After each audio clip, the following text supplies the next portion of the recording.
Okay, so you can refer back to this later. And she's been doing some great tutorials on different aspects of just from everything from installation to just using the basic editing um, features of the workstation. So if you're not familiar with editing and mixing in audio, that's totally fine. I assume no working knowledge, but this is Reaper, and this is one of many digital audio workstations. Sometimes they're called audio editing environments, but DAW for short, digital audio workstation. And this particular DAW has some really excellent features that I think most of the people I know in the game industry have adopted it, not just because not because it's free, because it is. If you're using it as a commercial entity like a game company or freelancer, you need a license to pay a license for it, but it's not too bad. Anyway, it's just very scalable. It's as complex or as simple as you want it to be. You can use just the basic features and be fine forever, or you can dig down and get into more technical aspects and all sorts of things. Automating what we call batch processing to automating all kinds of real-time effects controls, and even doing some scripting in its own scripting language. This is very complex, but you can do a lot of stuff with it. But for our purposes, we're going to use it as it applies to the lesson plan that I've got set out for us. And now that means just understanding the basics behind it.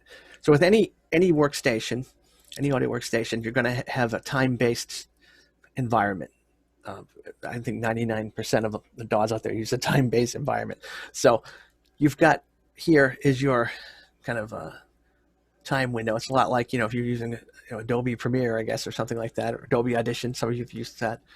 And so here you see, these can't possibly be seconds, right? These are bars and beats. And so I don't know why Reaper opens up with bars and beats, because it's not known for its music capabilities, although the latest version has some really good stuff. Version 6 has some great music production features that version 5 was sorely lacking.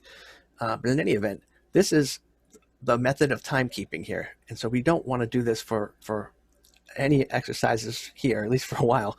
So what we're going to do is right-click on this, and you'll see all this stuff pop up. And don't be freaked out by all the different selections. There's just so much.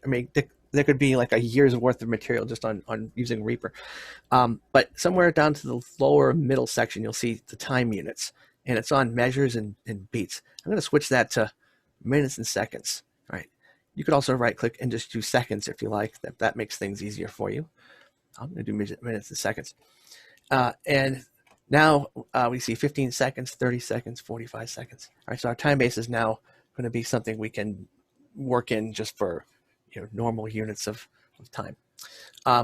You'll see I'm going to minimize my thumbnail video here.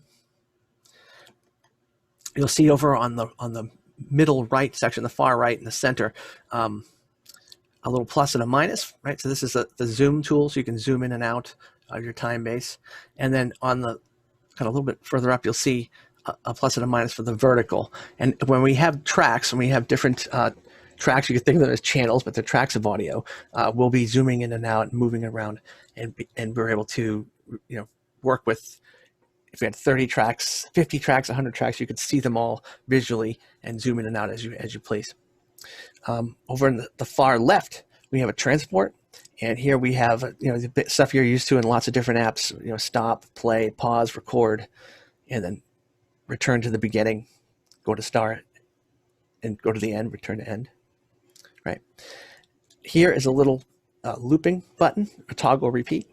We can just click the R key, and this will just loop a selection that you have over and over again. That's good for just kind of watching a video with a soundscape over and over to verify that's what you want. All sorts of ways you could use that. And down here is our main volume control for the whole mix. And so it's called the master control, master fader here. And that's currently set to 0 dB. Decibels is a unit of loudness. And measurement of, in this case, in the digital domain, it's a measurement of amplitude or just pure volume of the overall mix. And we can stack these up, and we'll see how this works as we go with each new session that we have. I'll keep adding new skills here. If you have a question, you can just use the raise hand feature, or just throw something into the chat, and I'll just keep my eye on it And I'll just keep looking over at my chat window here just to make sure everybody is doing all right. Okay. Anybody have any pressing questions? Okay. Their icon looks like a guitar pick. It does. It's a subliminal guitar pick there. Yeah, a lot of the demos they have too use acoustic guitar, which is funny. But yeah, it does.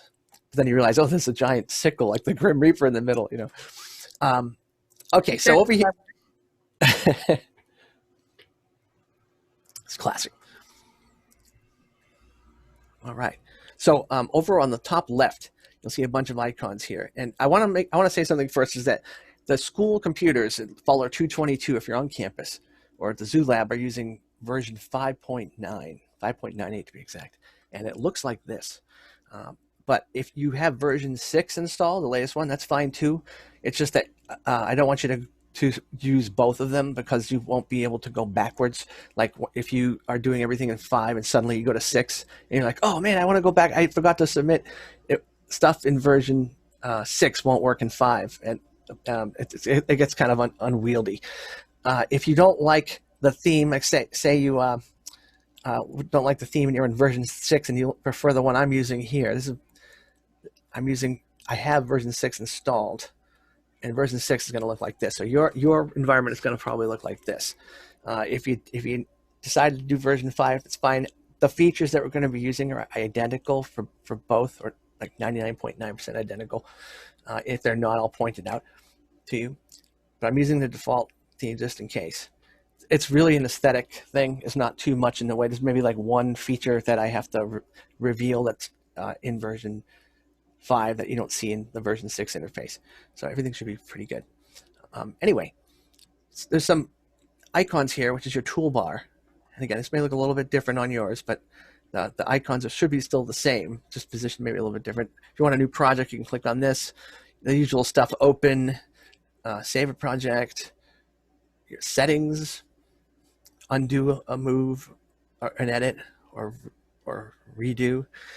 And I just use Control-Z for everything. I don't know if you're a Mac person, but on the PC, it's Control-Z. It might be Shift Apple or Shift Option Z or just Option Z on the Mac. Okay, so you'll be using undos a lot. I think it has like 512 levels of undo, or some crazy amount of undo, which is great.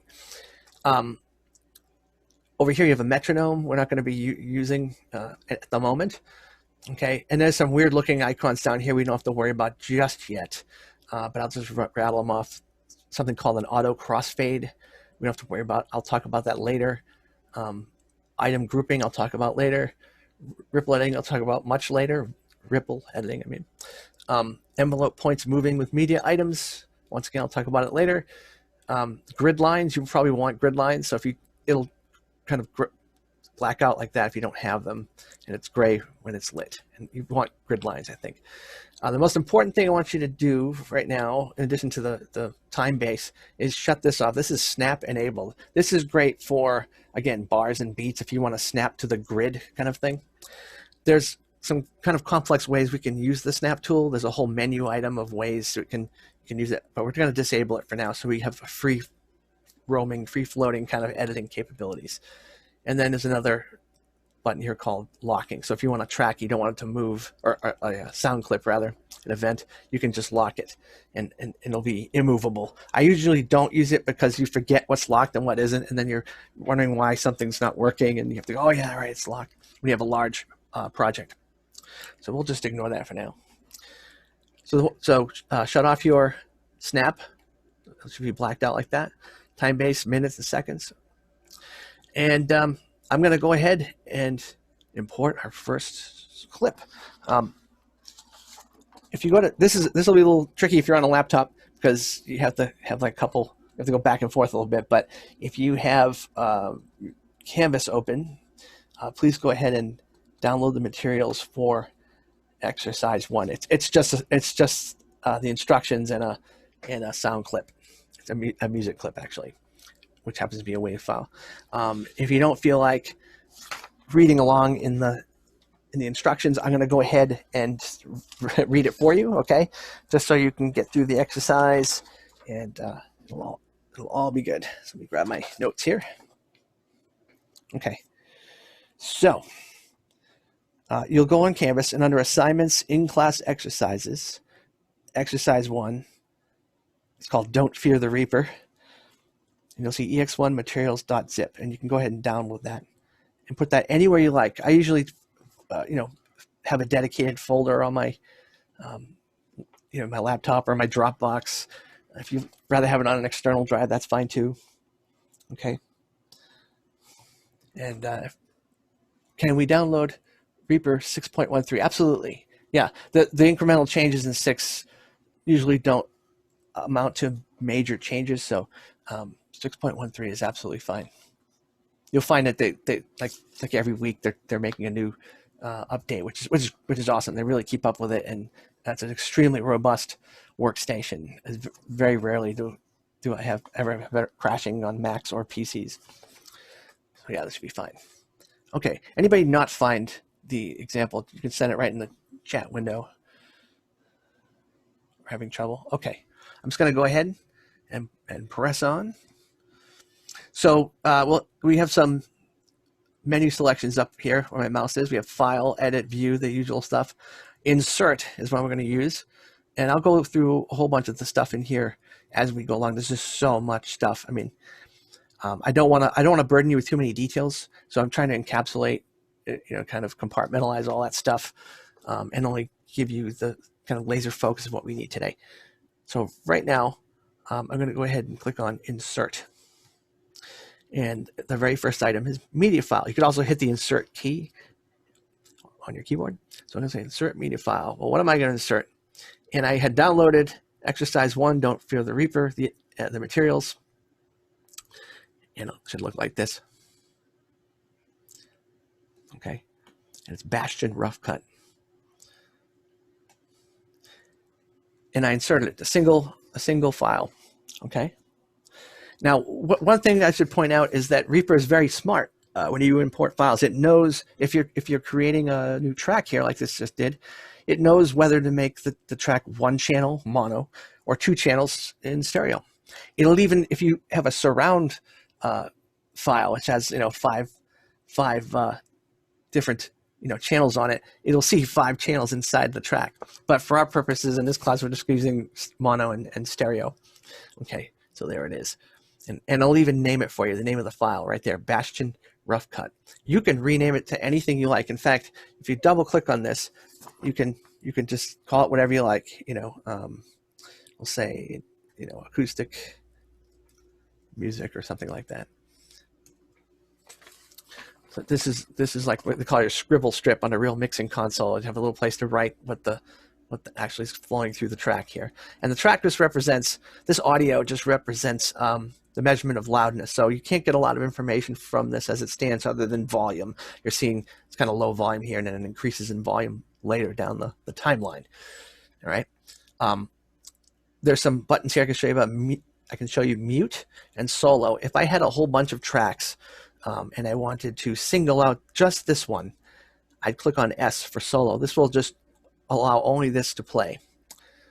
Okay. If I have mute, it will just mute this track, and you'll never hear anything on this track, not just this clip, but anything on it anywhere from 0 seconds to the end of the project.